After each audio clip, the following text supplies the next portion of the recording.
Boa noite a todos, a graça e a paz de Jesus. Estamos no Evangelho de João, capítulo 18 e também no capítulo 19. Boa noite a todos que nos acompanham de longe ao vivo. Boa noite para minha mãe que me acompanha ao vivo. Um beijo para a senhora. João 18 e 19. Estamos chegando ao final do Evangelho de João. Estamos chegando ao fim dessa jornada nos passos de Jesus. E chegamos, feliz e infelizmente, a estes dois capítulos que contam para nós a prisão, o julgamento e a crucificação de Jesus. Eu digo feliz e infelizmente porque é uma tragédia. A morte de Jesus é uma tragédia. É uma abominação. Mas graças a Deus aconteceu. E é esse paradoxo de algo que é grotesco, como Jesus morrendo numa cruz, ao mesmo tempo morrendo para o nosso bem, a ponto de agradecermos a Deus a morte de seu Filho na cruz do Calvário. É esse paradoxo, é essa aparente contradição que é o Evangelho.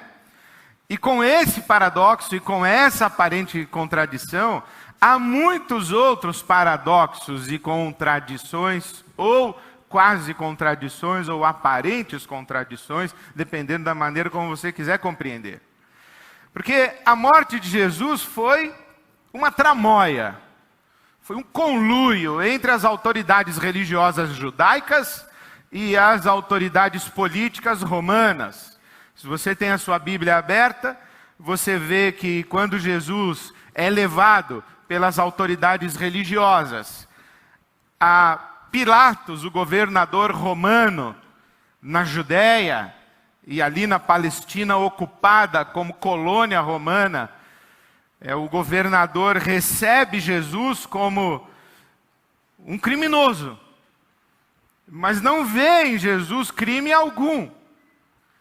Então no capítulo 19, no versículo 7, os judeus dizem assim para Pilatos: temos uma lei, e de acordo com essa lei, ele deve morrer, porque se declarou filho de Deus. O que está acontecendo é que esses judeus estão acusando Jesus de blasfêmia, dizendo: você que é um mero ser humano, é um simples mortal, está se dizendo Deus, se equiparando a Deus, se equivalendo a Deus. Jesus disse: quem me vê a mim, vê o Pai, eu e o Pai somos um. Jesus afirma categoricamente a sua identidade divina, a sua unidade com Deus o Pai. Então o que acontece aqui é que ele é um criminoso religioso, é um crime de blasfêmia. Mas esses judeus sabem que, sendo eles uma colônia romana, eles não podem matar esse blasfemo ou blasfemo Jesus de Nazaré. Está aí no capítulo 18, o versículo 31. Nós não temos o direito de executar ninguém. Eles sabem. As colônias romanas se governavam e cuidavam de suas questões particulares, tanto que Israel, naquela época do imperador Tibério, tinha um rei, que era Herodes. Então tinha um rei, tinha um governo, tinha o templo, tinha o seu culto ao seu Deus, mas sabia que não poderia aplicar pena capital a nenhum dos seus criminosos. Então o que as autoridades religiosas judaicas da época fizeram? Transformaram o crime religioso de blasfêmia em um crime político, um crime de sedição. E disseram a Pilatos, o governador, o seguinte: ele está dizendo que é o nosso Messias e que é o nosso rei.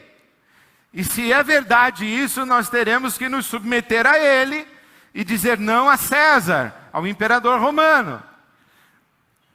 E se o César ficar sabendo disso, que você deixou esse cara vivo, o César vai passar o trator em cima da gente, mas vai passar o trator em cima de você.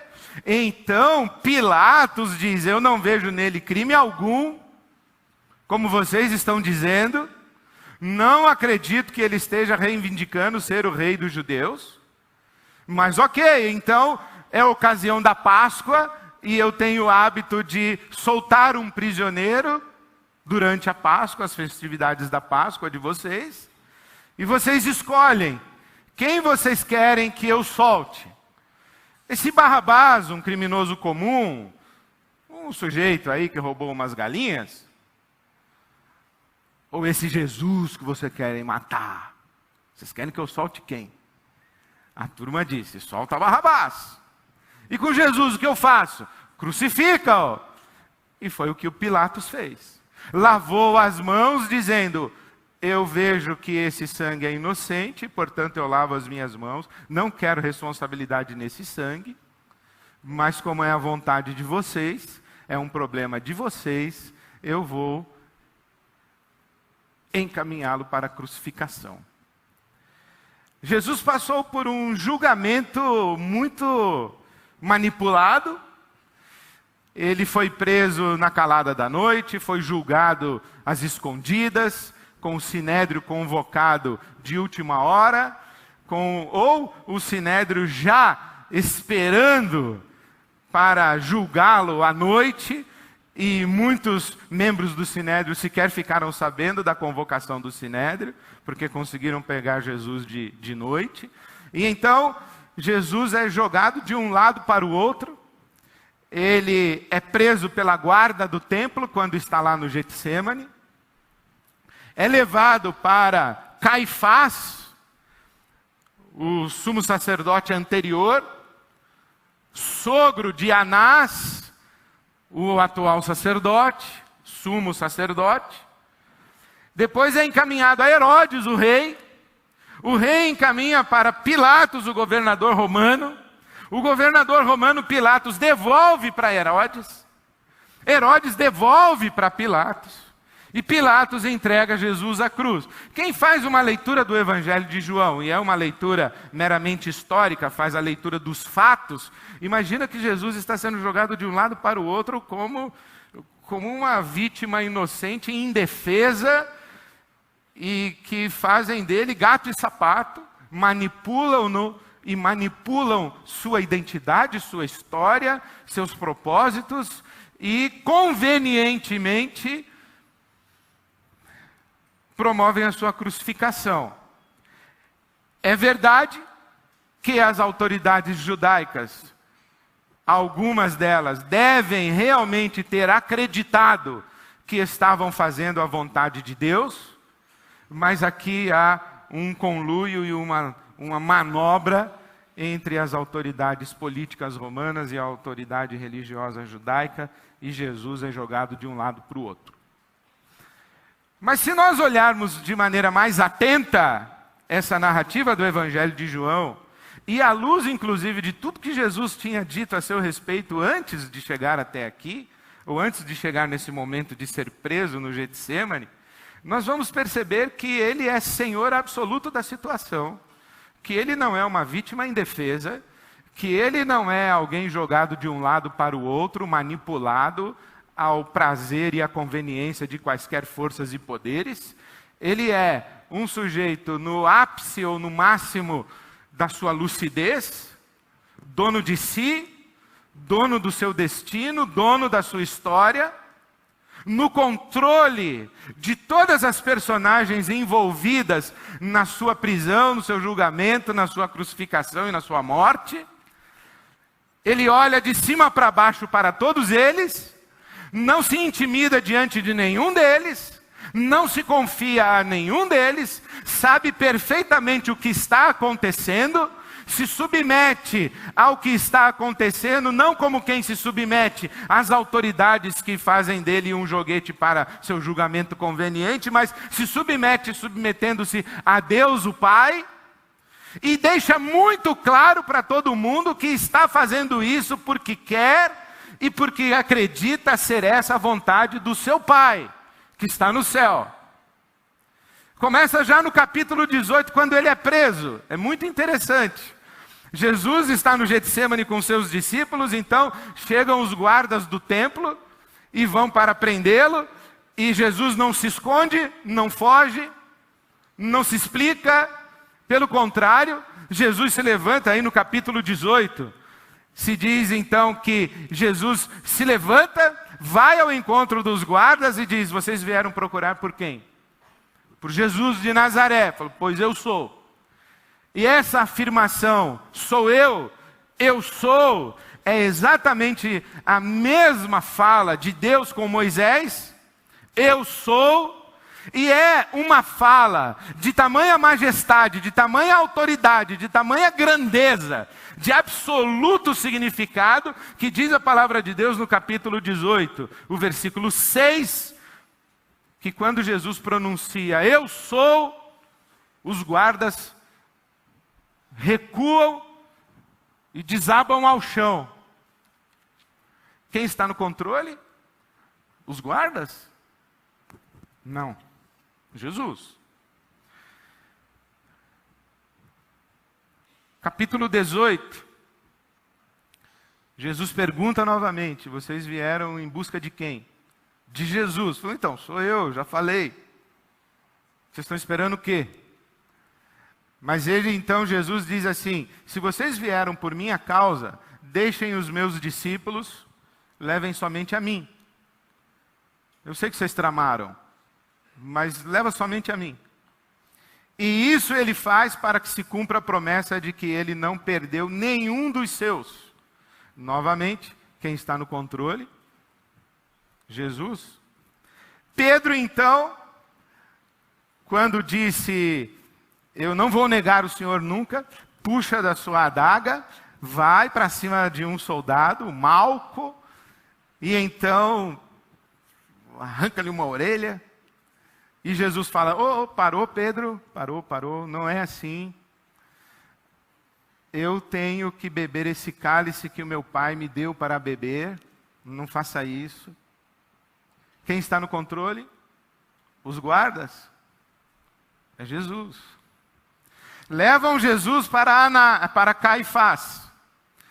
Diante de Caifás, que vai interrogá-lo, Jesus diz: por que você está me interrogando?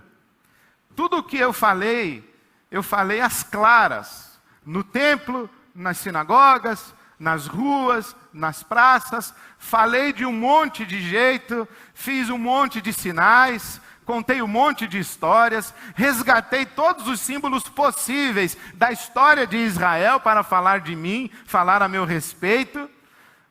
Desenhei para vocês no chão. Por que você está me interrogando? Quem está no controle?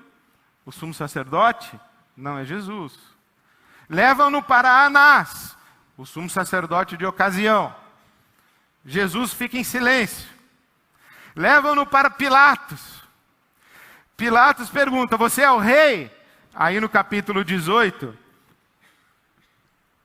Jesus pergunta assim: quem foi que mandou você perguntar isso para mim? Essa opinião é sua ou já é pergunta encomendada? Fizeram sua cabeça? Olha o jeito que ele fala com o governador romano. Quem está no controle é o governador romano? Não, é Jesus. Depois Jesus está conversando com Pilatos e Pilatos está inconformado. Pilatos diz para ele: de onde você vem? E Jesus fica quieto. E o Pilatos diz para ele: você não me responde, você não vai me deixar falando sozinho? Você sabe com quem você está falando? Eu tenho o poder de mandar te matar agora. Aí Jesus faz assim: imagina que você tem poder de me matar. Nenhuma autoridade você teria sobre mim se do céu não te fosse dada. A autoridade que você pensa que tem não é sua. Você só está aí como um boneco. Eu estou no comando aqui, você não entendeu ainda. Depois Jesus então é levado à cruz. E quando é levado à cruz, ele então, na sua agonia, está mais lúcido e mais senhor de si do que nunca. Porque ele segue um script absolutamente programado nas Escrituras, no Velho Testamento, nas Escrituras hebraicas. E quando chega aí no capítulo 19, o versículo 23, quando Jesus está sendo crucificado, João insere a narrativa de que os soldados romanos tomaram as roupas dele, dividiram em 4 partes, uma para cada um deles, restando a túnica. E quando chegaram na túnica, a famosa túnica inconsútil, a túnica sem costura, eles disseram, não, essa aqui não vamos rasgar, vamos lançar sortes para ver quem fica com essa túnica. Salmo 22, salmo messiânico.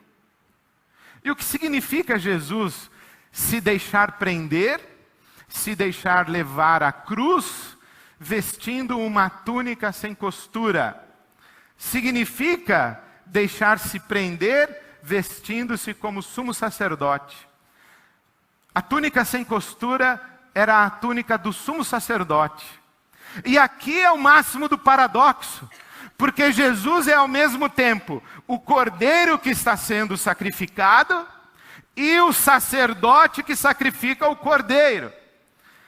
Na história de Israel, o que está acontecendo é que Jesus é ao mesmo tempo Isaque, que está sendo sacrificado por seu pai Abraão, mas também Abraão, que está sacrificando o cordeiro, seu filho Isaque. O que Jesus está fazendo aqui é sendo tanto a parte que é a vítima inocente, quanto a parte do sacerdote que cumpre esse sagrado encargo de sacrificar para o bem de todos um cordeiro imaculado. Ele é o cordeiro e o sacerdote ao mesmo tempo. Ele está no controle o tempo inteiro, falando claramente e falando por linguagem cifrada, citando as Escrituras. Depois na cruz ele ainda vai citar novamente o Salmo 22, ele para na cruz e diz, tenho sede, para que se cumpra a profecia do Salmo.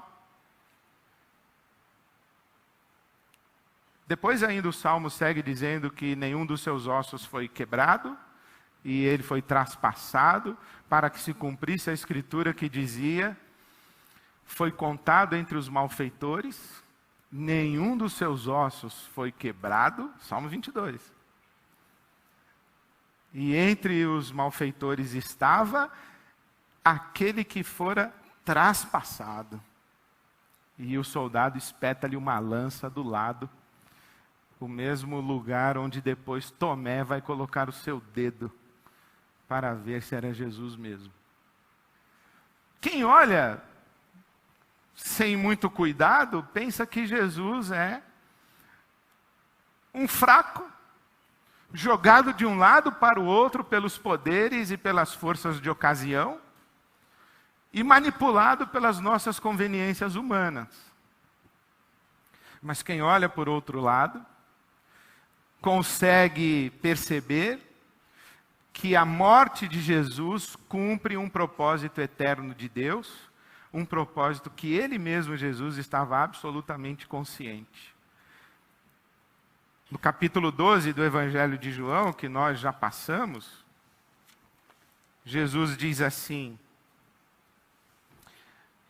a minha alma, o meu coração, 12:27, está perturbado, mas o que direi? Pai, salva-me desta hora? Não, eu vim exatamente para isto, para esta hora. Então o que tenho a dizer? Pai, glorifica em mim o teu nome. Ora, o que encontramos na Escritura é Jesus Senhor de si, Senhor da situação. E mais do que isso, nós encontramos o ser divino na economia da Santíssima Trindade, tudo fazendo, deixando-nos alheios. Nós aqui pensando que estamos no controle, mas o ser divino agindo em nosso favor. Ele mesmo cria e doa a vida. Ele mesmo estabelece a pena para a rejeição da vida por ele doada. Morte, deixar de existir. Dar as costas para Deus é voltar ao nada. E ele mesmo aplica sobre si a própria pena. E nós? Nós estamos aqui achando que fazemos alguma coisa. Deus está no controle o tempo inteiro. Deus está no comando dessa história o tempo todo. E por mais dolorosa que tenha sido para Jesus, e não há que se negar que foi, dolorosa de forma que nenhum ser humano experimentou tal dor, porque não se tratou de uma dor física, se tratou dessa dor de carregar sobre si a morte que era de todos nós. Por mais dolorosa que fosse, foi uma morte escolhida e foi uma morte consciente, foi uma morte em que Jesus esteve absoluto o tempo inteiro. O que isso quer dizer para nós? E daí? E daí? A grande pergunta que nós fazemos é: por que um Deus que poderia não ter morrido escolheu morrer? Por que um Deus que poderia ter evitado sua própria morte se deixou matar? Por que um Deus que demonstrou estar no controle absoluto de tudo e de todos permite que temporariamente alguns assumam controle sobre ele e ele obedece? Vai falar com Anás, aí ele vai. Vai falar com Caifás, aí ele vai. Vai falar com Herodes, aí ele vai. Vai falar com Pilatos, aí ele vai. Por que Deus fez isso?